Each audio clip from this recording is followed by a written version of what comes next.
Hello students, welcome to class. And आज की इस क्लास में बेटा हम डिस्कस करने वाले हैं एक वेरी इंपॉर्टेंट टॉपिक के बारे में, जो कि है CBSE board examination 2024। And I hope your preparation is going to be good.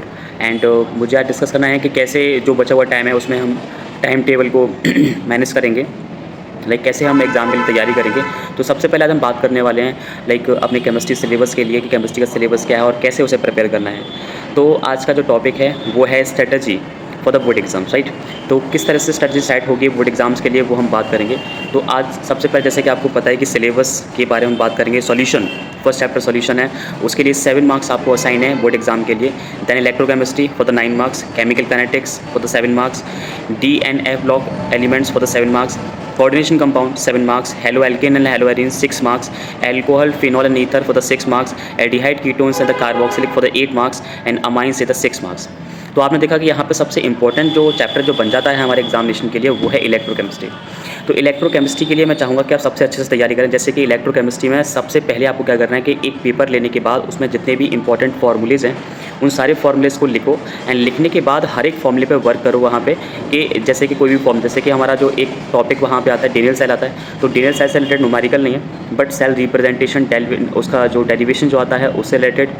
E not से रिलेटेड आपको पता है कि नस्ट इक्वेशन लगा के काफ़ी सारे फॉर्मूले करते हैं। लॉग के सी पूछा जाता है, के सी की वैल्यू पूछी जाती है, ई सेल पूछा जाता है, ई नॉट सेल पूछा जाता है। तो हर एक टॉपिक के न्यूमेरिकल्स आप लोग करें। देन चैप्टर को क्या करना है, अपने सिलेबस के अकॉर्डिंग वाइफरिएट करना है, वाइफरिएट करके हर एक टॉपिक पे आपको काम करना है। तो सबसे पहले तो आपको एक बार सिलेबस के बारे में बहुत अच्छे से पता होना चाहिए, फिर उस सिलेबस पे आपको क्या करना है, वर्क करना है ना। उसके बाद हम बात करेंगे, ये सिलेबस होने के बाद मैं आपको बात करूँगा कि आपको एग्ज़ाम के लिए कौन कौन सी चीज़ें आपको ध्यान रखनी है। तो सबसे पहले हम बात करेंगे कि हमारी एग्ज़ाम के लिए जो स्ट्रेटजी होनी चाहिए बहुत ही ज़्यादा इफेक्टिव होनी चाहिए। तो इफेक्टिव जो स्ट्रेटजी है उसके में क्या क्या पॉइंट्स मैंने रखे हैं वो मैं आपको बता रहा हूँ। So let start.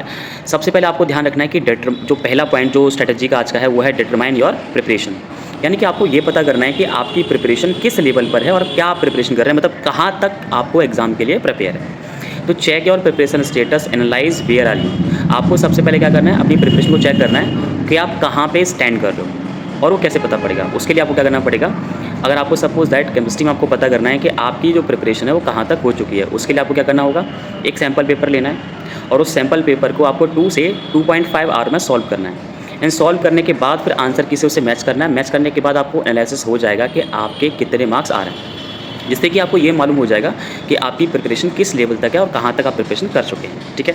अब मान लो कि आपने एक सैम्पल पेपर लगाया और उसमें आपने देखा कि आपको कुछ टॉपिक्स हैं जिनके बारे में आपको अच्छे से नहीं आ पा रहा है, आप उनके बारे में नहीं कर पा रहे हो, तो फिर आपको उन्हीं टॉपिक के लिए क्या करनी है, प्रिपरेशन करनी है। सेकेंड पॉइंट यहाँ पे आता है effective time management. This is the biggest factor. किसी भी एग्ज़ाम की प्रिपरेशन के लिए टाइम मैनेजमेंट जो है एक सबसे बिगेस्ट फैक्टर होता है बच्चों। इसमें हम यहाँ पे ये ध्यान रखें, आपको पता है कि आपको टोटल 24 आवर्स मिलते हैं, तो 24 आवर्स को आपने कैसे डिवाइड किया हुआ है। जैसे कि मान लो कि फिजिक्स के लिए आपने 3 घंटे दिए हुए हैं, केमिस्ट्री के लिए दिए हुए हैं 3 घंटे, मैथ्स के लिए 3 घंटे दिए हुए हैं, 2 घंटे इंग्लिश के लिए दिए हैं। तो सबसे पहले एक टाइम मैनेजमेंट करो और उस टाइम पे सेम सब्जेक्ट को पढ़ो। मेन चीज़ यहीं पे आती है कि सेम टाइम पे सेम सब्जेक्ट को पढ़ना है। ऐसा नहीं है कि आज आपने जैसे कि 12 से 3 के बीच में दिन में आपने फिजिक्स लगाया, कल आपने केमिस्ट्री लगाया, क्योंकि साइंस ये कहती है कि अगर हम किसी हैबिट को कंटिन्यू सेम टाइम पे रिपीट करते हैं तो हमें उसे रिपीट करने में कोई दिक्कत नहीं होती है। तो इफेक्टिव आपका टाइम मैनेजमेंट हो चाहिए। पहले टाइम मैनेजमेंट लगाओ और टाइम मैनेज के बिहाफ पे आप उसके लिए तैयारी करो। उसके बाद है नेक्स्ट जो पॉइंट आता है, थर्ड पॉइंट। हमने सबसे पहले बात करी अपने पहले सेल्फ एनालिसिस करना है, फिर टाइम मैनेजमेंट, और थर्ड पॉइंट आपको ध्यान रखना है आपका वो आता है स्टे पॉजिटिव। जैसे कि मान लो कि आपने एक सैम्पल पेपर लगाया, इन केस आपके जो मार्क्स है बहुत ही लो जा रहे हैं, मतलब 70 मार्क्स का क्वेश्चन पेपर है, उसमें से आपके 30 मार्क्स आपने अचीव किए हैं, तो आपको लग रहा है कि आपकी प्रिपरेशन बहुत ज़्यादा ठीक नहीं है। In that case you should be positive. ऐसा नहीं है कि मतलब आप एग्जाम में फेल हो जाएंगे, या तो आपको क्या करना है उस टाइम पे पॉजिटिव है, अरे ये कर लेंगे, कोई दिक्कत नहीं है, जो टॉपिक्स वीक हैं उन पर हम तैयारी करेंगे और वो कर लेंगे। तो थर्ड पॉइंट आपको ध्यान रखना है बी पॉजिटिव। ठीक है, बी पॉजिटिव वाला जो पार्ट है बहुत ज़्यादा इंपॉर्टेंट है। उसका फोर्थ पॉइंट हमारे पास आता है सोशल सपोर्ट आता है।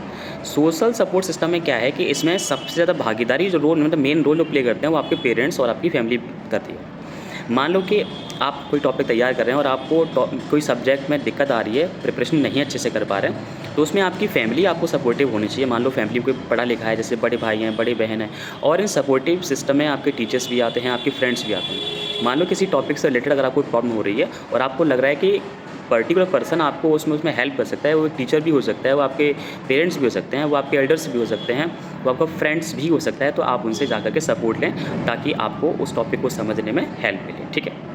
उसके बाद नेक्स्ट जो हमारे पास टॉपिक आता है वो आता है माइंडफुलनेस मैटर।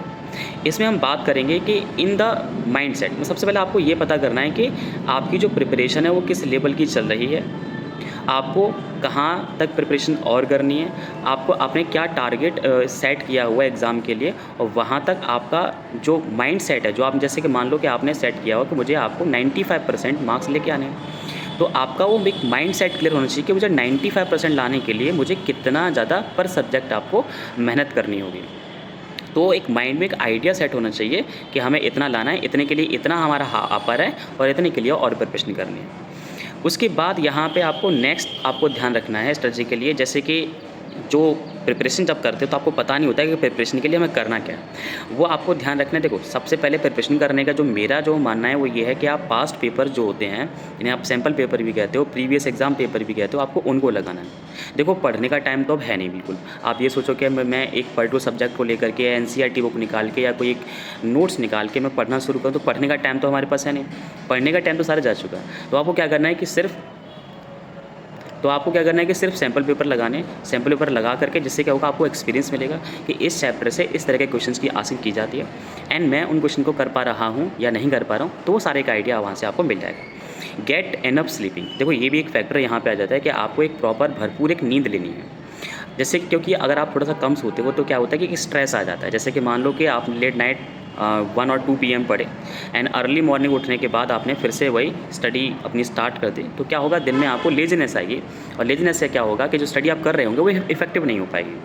तो get enough sleeping like 5 to 6 hours, दिन में 5 से 6 घंटे की स्लीप लेनी है। और अब मान लो कि जैसे कि दिन में आप पढ़ रहे हैं और आपको लेजीनेस आ रही है, तो लेजीनेस आने के बहुत सारे कंडीशंस होती हैं। जैसे कि मान लो कि आप पढ़ रहे हो, अब आपको एक सब्जेक्ट को पढ़ते पढ़ते 1 घंटा हो गया, तो उसके बाद आप चीज़ें कर रहे हो लेकिन वो आपके माइंड में जाके स्टोर नहीं हो रही है, तो आपको क्या करना है, उसी टाइम को सब्जेक्ट को छोड़ना है and gate A short walk, एक छोटी सी वॉक लीजिए। वॉक लेने के बाद वहाँ बाहर टेरेस पे जाइए, मम्मी से मिल के आइए, पापा से मिल के आइए, बाहर देख के आइए क्या हो रहा है। तो फिर आने के बाद फिर से स्टडी करनी है। ऐसा नहीं है कि आपको पता है कि मेरे को 3 घंटे पढ़ने हैं और पढ़ने लगातार कंटिन्यू स्टडी कभी नहीं होनी चाहिए बेटा। कंटिन्यू स्टडी से क्या होता है कि लेजीनेस आती है, और एक टाइम के बाद हमें ये भी नहीं मालूम होता है कि हम जो चीज़ें पढ़ रहे हैं वो हमारे अंदर स्टोर हो भी रही हैं या फिर नहीं हो रही हैं। ठीक है बेटा।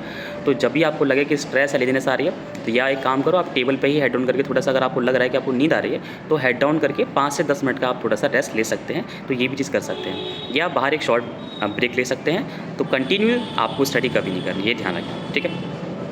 उसके बाद जैसे कि मान लो आपने कोई क्वेश्चन किया और आप 2 से 3-4 प्रिपरेशन करने के बाद 2 से 3-4 कोशिश करी, लेकिन फिर भी उसके बाद वो उसका आंसर नहीं निकलता है, तो क्या करना है, आंखें बंद करनी है and just take a long breath, लंबी सांस लेने के बाद आपको फिर से कोशिश करनी है, हार नहीं माननी है। ऐसा नहीं कि क्वेश्चन नहीं आया और कोई हेल्प करने वाला भी नहीं है और वो समझ में नहीं आ रहा, तो आप लोगों को वहाँ पे उस टाइम पे आपको हार नहीं माननी है। आपको क्या करना है, आंखें बंद करके एक लंबी सी सांस लो और एक बॉडी के अंदर एनर्जी फील करो। एनर्जी फील करने के बाद फिर से इस क्वेश्चन को करोगे तो होप्स वो हो जाएगा। अगर फिर भी नहीं होता बेटा, तो अपने कंसर्न टीचर या फ्रेंड से आप डिस्कस कर सकते हैं। उसके बाद मैं आप लोगों से कहना चाहूँगा, जैसे कि कभी कभी लाइफ में क्या होता है कि हम लोग कोई प्रिपरेशन कर रहे होते हैं और वो प्रिपरेशन इफेक्टिव नहीं होती है, क्योंकि वो होता है हमारी केमिस्ट्री में जो कैटालिस्ट टाइप का कुछ होता है कि कैटालिस्ट क्या करता है, केमिकल रिएक्शंस की रेट को इंक्रीज़ कर देता है। वैसे ही हम लोगों के लाइफ में ना कोई एक ऐसे सेंटेंस या वर्ड्स होते हैं जो कि एक पॉजिटिव वे का काम करते हैं। तो मैं ये कहूँगा, मैं बचपन से ही एक लाइन को एक फॉलो करते आया हूँ कि जब भी मैं एग्ज़ाम के लिए प्रिपरेशन करता था और मुझे लेज़ीनेस या कभी ऐसा लगता था कि मैं फेल या मेरी प्रिपरेशन कम है या मुझे लग रहा है कि मैं थोड़ा सा बैक पाथ पे जा रहा हूँ, तो क्या है कि आप जिनको भी फॉलो करते हैं तो उनको एक बार याद करो कि उनके लिए या अपने लिए मेहनत कर रहे हैं, और उस गोल को ध्यान रखते हुए 2-3-4 लाइन में जो अपने लिए लिखी थी वो मैं फॉलो करता हूँ और उससे मुझे बहुत एनर्जी मिलती है। और वो लाइन्स क्या थी मुझे आज भी याद है, मैं खुद ही लिखी थी। यदि जीवन में कुछ बनना है तो कुछ कर दिखाना है, यदि जीवन में कुछ बनना है तो कुछ कर दिखाना है। अभी तो वक्त की शुरुआत है, पढ़ने का मौसम सुहाना है। समय पर अपना काम ना करना ये तो सिर्फ़ एक बहाना है, समय पर अपना काम ना करना ये तो सिर्फ़ एक बहाना है। अरे जिन माँ बाप ने हमें जन्म दिया अभी उनका कर्ज चुकाना है। तो ये 2-3-4 लाइन हैं जो मैं दोहरा लेता हूँ, तो मुझे एक एक्टिवनेस, एक एनर्जी, फुलफिल एनर्जी मुझको फ़ील होती है और फिर मैं उस गोल के पीछे लग जाता हूँ। एंड बेटा आप लोग ध्यान रखें कि जब आप एग्ज़ाम के लिए जाएँ तो आपको अपने स्वास्थ्य का बहुत ध्यान रखना है। स्वास्थ्य का ध्यान रखें, लाइट भोजन लीजिए एंड पढ़ते समय, क्योंकि ज़्यादा हैवी फूड लोगे तो आपको लेज़ीनेस आएगी। एंड एग्ज़ाम के लिए जब आप जाओ तो आपके पास क्या-क्या होना चाहिए, स्कूल यूनिफ़ॉर्म होना चाहिए, स्कूल का आई कार्ड होना चाहिए एंड आपके एडमिट कार्ड पर जो है आपके पेरेंट्स के सिग्नेचर और आपके सिग्नेचर होने के बाद उसको लैमिनेशन करा करके एग्ज़ाम सेंटर पर जाएँ। एग्ज़ाम सेंटर पहले दिन लगभग आधा से 1 घंटे पहले पहुँच जाएँ ताकि थोड़ा-सा रेस्ट फ़ील हो, क्योंकि जो क्या कहते हैं स्ट्रेस जो होता है कि एग्ज़ाम का पहले दिन का फर्स्ट एग्ज़ाम का जो स्ट्रेस जो होता है वो बहुत डिफ़िकल्ट होता है। तो 1 घंटे वहाँ जाने के बाद जब वहाँ के बच्चों को आप देखोगे तो वो स्ट्रेस नॉर्मलाइज़ हो जाता है। इवन ये साइकोलॉजिकल मैंने ये मतलब फ़ील किया है कि अगर आप on the day of examination अगर आप लेट पहुँचते हो तो बहुत जल्दी में जा कर के एग्ज़ामिनेशन सेंटर पे जाते हो और तुरंत आपको पेपर मिल जाता है, तो समझ में नहीं आता कि हमें क्या करना है, क्या नहीं करना है। तो उस एग्ज़ाम के स्ट्रेस को रिलीज़ करने के लिए फर्स्ट डे आप जो है 1 घंटे पहले वहाँ पहुँच करके और वहाँ अपना एग्ज़ाम दीजिए एंड होप सो कि आपकी प्रिपरेशन बहुत अच्छी जा रही होगी। और आप लोगों को अगर किसी टॉपिक से रिलेटेड अगर डाउट हो तो मुझे आप पर्सनली कॉन्टैक्ट कर सकते हैं। मैं उन टॉपिक से रिलेटेड आपको वीडियोज़ बना करके सेंड करूँगा and best of luck for the board examination. Thank you बच्चों।